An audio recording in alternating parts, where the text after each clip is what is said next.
किशोरी लाल जी के बेटे राघव की शादी की बात जगह जगह चल रही थी, लेकिन किशोरी लाल जी को कोई लड़की पसंद ही नहीं आती थी। और उसकी एक ही वजह थी, किशोरी लाल जी का लालची होना। उनको लड़की वालों से मोटा दहेज चाहिए था और इसी चक्कर में एक दिन वो एक बहुत पैसे वाले के घर अपने बेटे का रिश्ता लेकर पहुंचे। उस आदमी का नाम था ओम प्रकाश।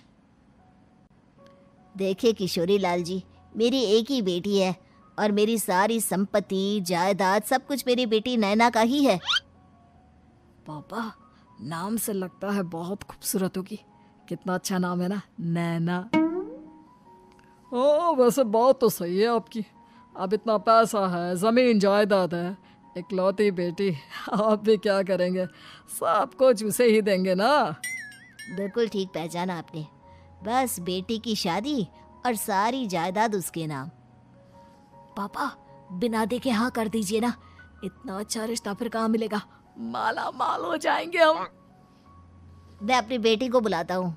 अरे नहीं नहीं नहीं नहीं, आपकी बेटी का नाम नैना है, सुनकर ही लगता है बहुत सुंदर होगी।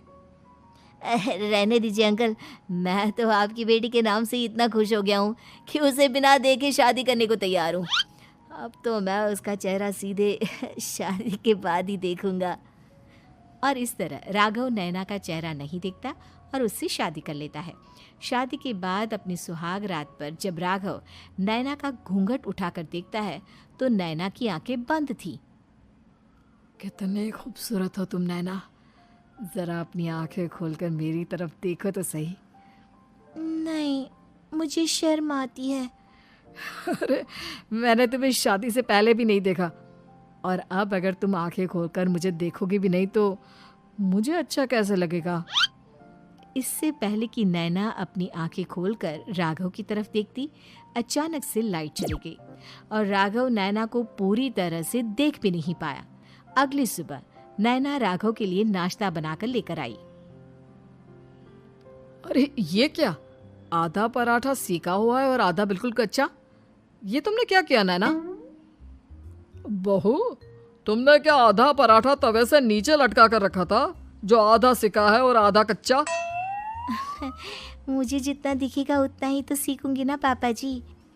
जहाँ जहाँ मुझे नजर आ रहा था वहाँ मैंने सीख लिया, जहाँ जहाँ नहीं दिखा वहाँ कच्चा रह गया होगा। इसका क्या मतलब है? ये कैसा मजाक कर रही है तुम? अरे बहू, तुमने इतना लंबा घूंघट क्यों लगाया हुआ है? देखो, हमारे घर में बहुओं को बेटी की तरह रखा जाता है, और फिर तुम तो इतना सारा माल लेकर आई हो। देखो, ये घूंघट डालकर रखने की कोई ज़रूरत नहीं है। हाँ नैना, पापा जी ठीक कह रहे हैं, तुम तो आराम से रहो, अपना ही घर समझो।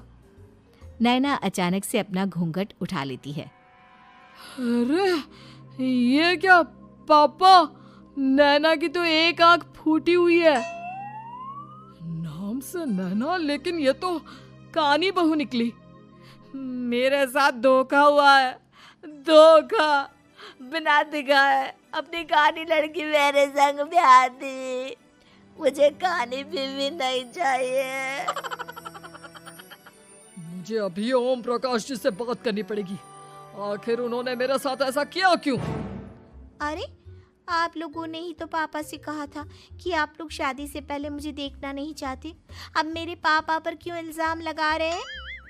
अरे लेकिन उन्हें बताना तो चाहिए था ना कि तुम कहानी हो, एक आंख से तुम्हें दिखाई नहीं देता। किशोरी लाल और राघव नाराज होकर ओम प्रकाश को अपने घर बुलाते हैं। पापा जी, ये आपने क्या किया? शादी से पहले बताया क्यों नहीं कि नैना की आंखों में परेशानी है?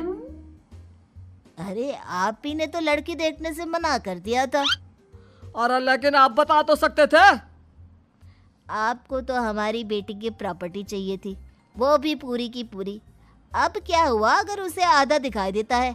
प्रॉपर्टी तो आपको पूरी मिल गई ना। अरे ये क्या बात हुई? मेरी शादी प्रॉपर्टी से नहीं, आपकी बेटी से हुई है। अब ये तो पहले सोचना चाहिए था, तब तो मेरी प्रॉपर्टी देखकर तुम्हारी जुबान लप आ रही थी। लेकिन मैं कानी लड़की को अपनी बीवी बनाकर नहीं रख सकता।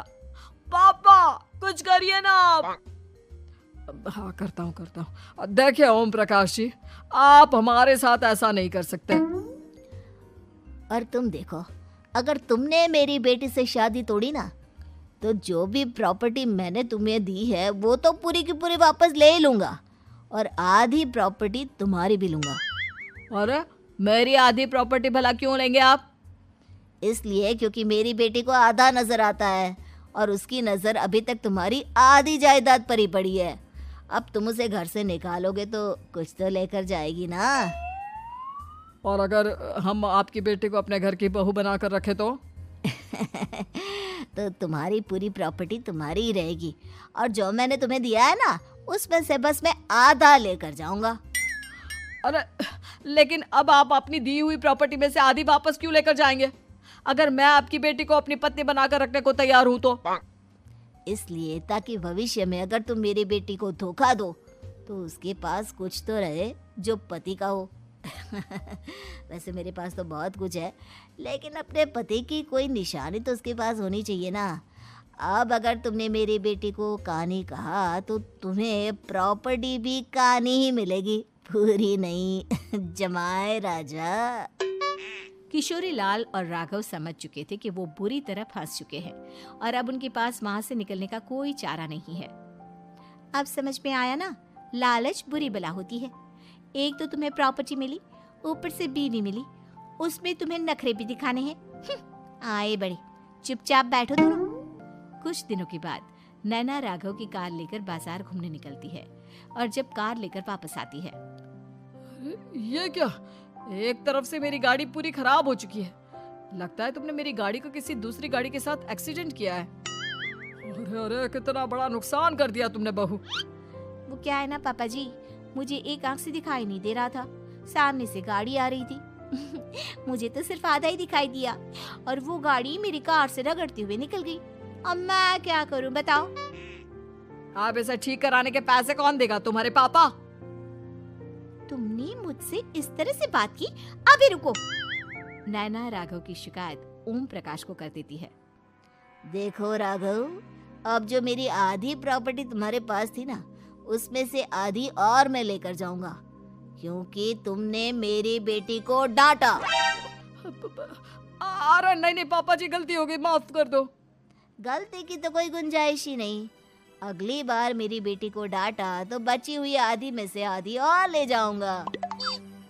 लालच के चक्कर में हम दोनों ने बहुत बड़ी गलती कर दी बेटा। एक तो तुम्हें कानी बहू मिली और ऊपर से जो माल मिला वो भी काना। इस तरह राघव की हर एक गलती पर ओम प्रकाश उसकी प्रॉपर्टी का आधा आधा हिस्सा लेकर अपना सारा माल वापस ले गया और राघव को कानी बीवी से काम चलाना पड़ा। भाई लालच वाकई में बुरी बला है।